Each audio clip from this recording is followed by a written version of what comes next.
For decades, one company ruled the Silicon Road, but in the blink of a few years, it went from industry leader to industry laggard. While it stumbled, its competitors ran faster, smarter, and bolder. This is the story of Intel's downfall and the rise of those who helped take it down. This symbol outside means you have the standard inside that an entire library of software has been written to.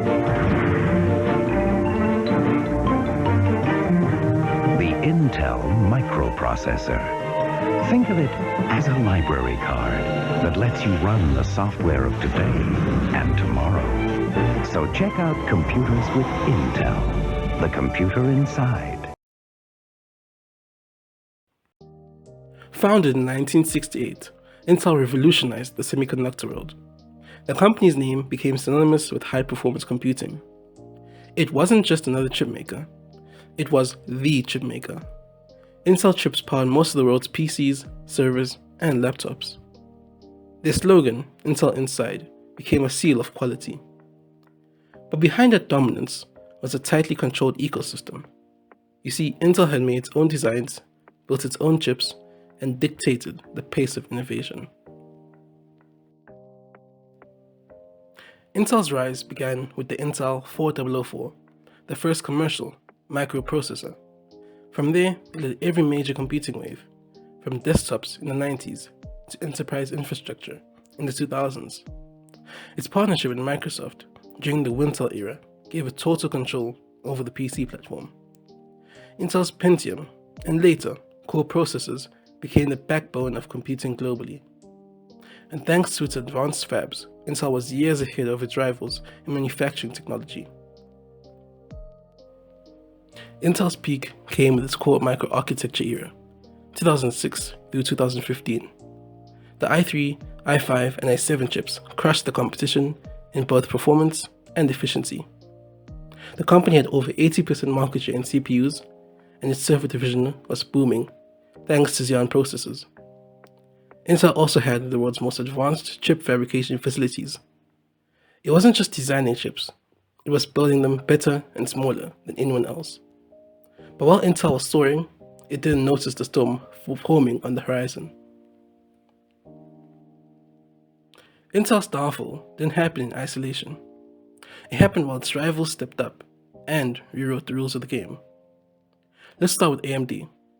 In 2017, AMD launched Ryzen.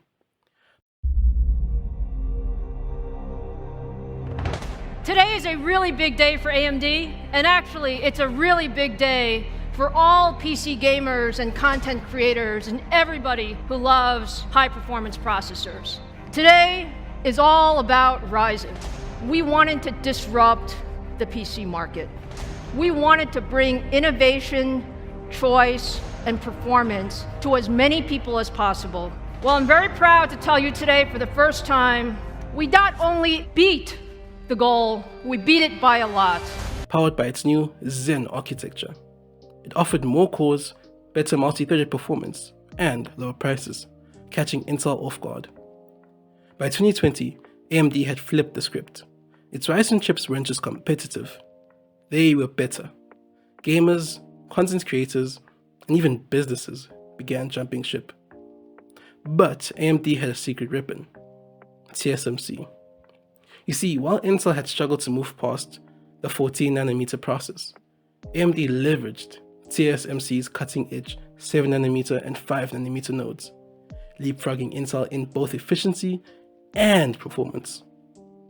TSMC, based in Taiwan, had become the most advanced chip maker in the world, serving clients like Apple, Nvidia, AMD, and surprisingly even parts of Intel. Speaking of Apple, in 2020, the tech giant cut ties with Intel and launched its own ARM-based M1 chip. Based on TSMC's 5nm process, the M1 shocked the industry. It delivered incredible performance and mind-blowing battery life, all without fans, in fanless laptops. Apple had proved what Intel had long dismissed. ARM architectures could dominate the future of personal computing. And then there's ARM itself.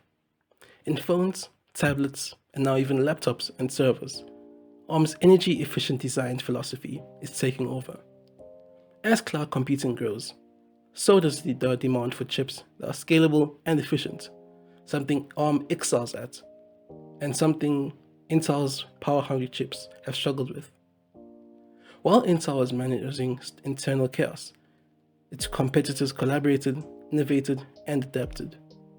Intel had promised 10 nanometer in 2015, yet it delivered a flawed version years later. AMD was already on 5 nanometers. Intel promised performance, Apple's M series made their laptops look obsolete. Intel promised dominance, but stone had already been taken. Intel isn't gone, not by a long shot. With new leadership, ambitious investments in foundry services, and a roadmap aimed at catching up, the company is fighting for a comeback. But the world has changed. The competition is faster, smarter, and no longer playing by Intel's rules. The downfall of Intel isn't just about missed deadlines or bad decisions. It's a lesson. In tech, you never stand top by just standing still. And while Intel slipped, its rivals sprinted. Intel technicians have been making PCs smarter. Now they face their greatest challenge ever. Hey, no one messes with my brain until I get sprinkles. Suckers. Now anyone can have all the brain power they want. Just look for a PC with an Intel processor inside. By eliminating covalence inhibitors, we create triple-dense carbohydrates and thus the so-called super donut. Ooh. Many of you mock my interest in the pastry sciences. What do you have inside?